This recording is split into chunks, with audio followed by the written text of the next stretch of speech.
এত সহজ আর unique recipe কখনো দেখেছেন? বলুন তো। এই গরমে এমন একটা শরবত কে না চায়? আসসালামু আলাইকুম।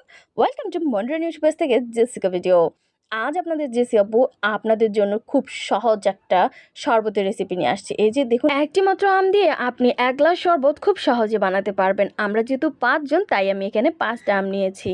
এই যে দেখছেন আমার আমগুলোকে আমি ব্লেন্ডের জারে নিয়ে নিয়েছি। এখন আমি এই আমগুলোকে ব্লেন্ড করে নেব। একদম মিহি করে ব্লেন্ড করব, বুঝছেন? আমগুলোকে যখন আপনি মিহি করে ব্লেন্ড করবেন তখন আপনার শরবতগুলো খুব সুন্দর করে হবে। আর হ্যাঁ, আরেকটা কথা, আর আপনি যদি এই আম ব্লেন্ডার করার পরে পুরোটা দিয়ে আপনি হচ্ছে যে ডিরেক্ট শরবত বানাতে চান তাও পারেন। আর যদি বলেন যে না আমি আমটাকে ছেঁকে নেব তাও পারেন।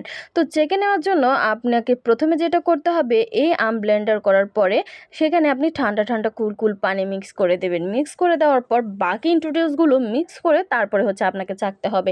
এতে কি হবে, আপনার আম থেকে রসগুলো হচ্ছে বেরিয়ে আসবে এবং যে উপকরণগুলো দিবেন সেগুলো ভালোভাবে পানির সাথে মিশে যাবে। তো এই মজাদার আমের শরবত বানানোর জন্য আমি যা যা ব্যবহার করছি, আমি এখানে ১ চামচ বিট লবণ দিয়েছি, সাথে দিয়ে দিব পরিমাণ মতো চিনি। আপনি যেমন মিষ্টি পছন্দ করেন তেমন মিষ্টি আপনি এখানে অ্যাড করতে পারেন। ভালোভাবে চিনিগুলো আমি আমের শরবতের সাথে মিক্স করে নেব। মিক্স করে নেওয়ার পরে আমি এখানে এই আমগুলোকে এই পর্যায়ে সেঁকে নেব। সেঁকে নেওয়ার পরে আমি একটা জারে নিয়ে নিয়েছি। জগে নেওয়ার পরে আমি এখানে নিয়েছি ২ টেবিল চামচ টক দই।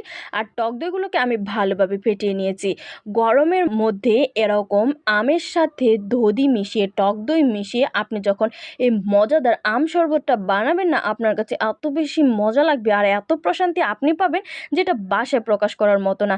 আমি তো আম শরবতটা বানিয়ে যখন আমার দেবরকে দিয়েছি, আমার দেবরটা বলতেছে, "বাবি এই রোদের মধ্যে এই আম শরবতটাকেই মিস করছিলাম। এত বেশি মজার আর ইয়াম্মি হয়েছে।" তো আমি প্রায় আমার বাসায় নিত্য নতুন শরবত বানানোর ট্রাই করি। কিছুদিন আগে দেখেছেন বরফ ভর্তা করেছি। তারপরে এই যে এখন দেখছেন আমের শরবত, এর আগে বানিয়েছি লাচ্ছি। তো মাঝে মাঝে আসলে ভিন্ন ধরনের কিছু তৈরি করতে ভালোই লাগে। আমার ভিডিওটা আপনাদের কাছে কেমন লেগেছে জানাবেন। যদি ভালো লাগে তাহলে অবশ্যই লাইক, ফলো, কমেন্ট দেওয়ার সাথে সাথে আমার ভিডিওটা শেয়ার করে দেবেন। দেখা হবে। আল্লাহ হাফেজ।